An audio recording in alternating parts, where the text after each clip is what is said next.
J'étais convaincu que dans 8 jours, c'était terminé. Et si le régime des mollahs ne tombait pas, et si donc Trump devait rentrer, la magnifique armada devait rentrer aux États-Unis, en quelque sorte bredouille. Quelles seraient les conséquences pour Donald Trump? Enfin, on est un peu dans quelque chose, mais qui est pas si si science-fiction que ça, Romuald.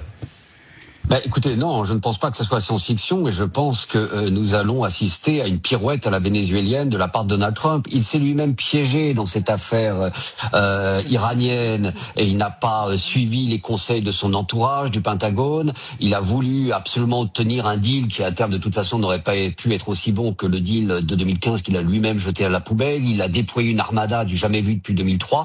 Bref, il fallait bien qu'il justifie tout cela auprès des électeurs MAGA, puisque c'est toujours sa cible principale, et en parallèle donc de mi-mandat à l'automne prochain. Et Sonia Dridi, on a parlé il y a un instant depuis Washington. Effectivement, il y a quelques conseillers de Donald Trump visiblement qui lui demandent à terminer cette guerre au plus vite. Nivine Potro, ce sont des informations du Wall Street Journal. Exactement, ils sont de plus en plus nombreux dans l'entourage de Donald Trump à l'inciter à mettre fin rapidement à cette guerre en invoquant plusieurs raisons. La première, ce sont les prix de l'essence qui flambent partout dans le monde, mais en particulier aux États-Unis. Le prix du gallon d'essence a augmenté de 30%. 30% en seulement une semaine. Quand on sait que les Américains sont les premiers consommateurs de carburant au monde, cette augmentation, elle n'est évidemment pas anodine. L'essence aux États-Unis, c'est un peu comme finalement la baguette de pain en France. Quand les prix augmentent, les Américains se rebellent et ils pointent tous du doigt la même personne, Donald Trump. Les prix sont si élevés, c'est horrible. Parfois, il faut choisir entre l'essence et d'autres choses dont on a vraiment besoin. Le président y est pour quelque chose. Il prend des mesures inutiles avec d'autres pays, ça contribue à l'escalade des tensions. Je pense que tout ça, c'est très certainement lié à la guerre en Iran. Tout ce qui se passe, c'est à cause du président. C'est la deuxième raison invoquée par les proches de Trump pour le pousser à mettre fin à cette guerre. L'opinion publique américaine se fissure, et même chez les MAGA, beaucoup expliquent ne pas avoir voté pour cette guerre, ne pas avoir donné leur accord pour que Trump parte en guerre contre l'Iran.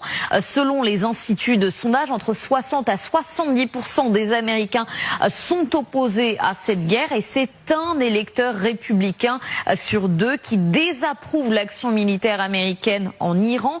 Et même parmi les figures républicaines, parmi les parlementaires républicains, beaucoup commencent à dire publiquement, il faut mettre fin à cette guerre le plus rapidement possible, car le risque, c'est un revers électoral pendant les midterms. C'est la troisième raison invoquée par les proches du président pour le pousser à se retirer. À 8 mois seulement des élections de mi-mandat, Donald Trump risque gros.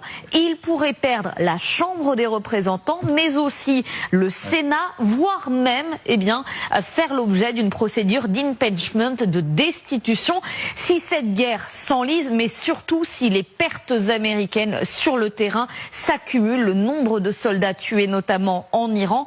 Autant de raisons qui expliquent pourquoi l'entourage de Trump lui conseille plutôt de communiquer sur ses gains en Iran et de vite sortir de ce piège iranien. Merci Nivine Potros. Mesdames, Messieurs, vous devez savoir que nous sommes en ligne avec New York, New York, outre-Atlantique, avec Romuald Siora. C'est le matin à New York, il est directeur de l'Observatoire politique et géostratégique des États-Unis et de l'IRIS. Romuald Siora, merci d'être avec nous. Dites, regardez le bas de l'écran de LCI. Je ne sais pas si vous pouvez voir LCI de où vous êtes, mais je vais vous le lire. Et si le régime des mollahs ne tombait pas? Romuald, on est obligé d'envisager cette possibilité aujourd'hui. Enfin, on peut pas faire comme si on était convaincu que dans 8 jours, c'était terminé. Et si le régime des mollahs ne tombait pas? Et si donc Trump devait rentrer, la magnifique armada devait rentrer aux États-Unis, en quelque sorte bredouille. Quelles seraient les conséquences pour Donald Trump? Enfin, on est un peu dans quelque chose, mais qui est pas si si science-fiction que ça, Romuald.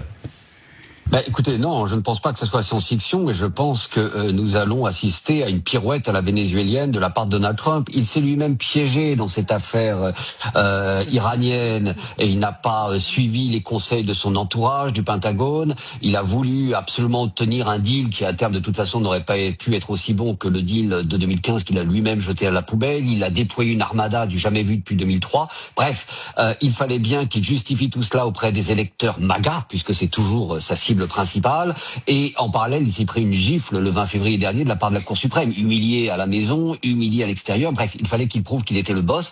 Donc sans aucune stratégie, il est passé à l'action, une guerre inutile et comme vous l'avez dit, qui visiblement ne peut mener, si ce n'est à une défaite en tout cas, qu'à un retour aux États-Unis bredouille. Quelles sont les perspectives? Continuer à bombarder? Visiblement le régime des Mollahs tiendra.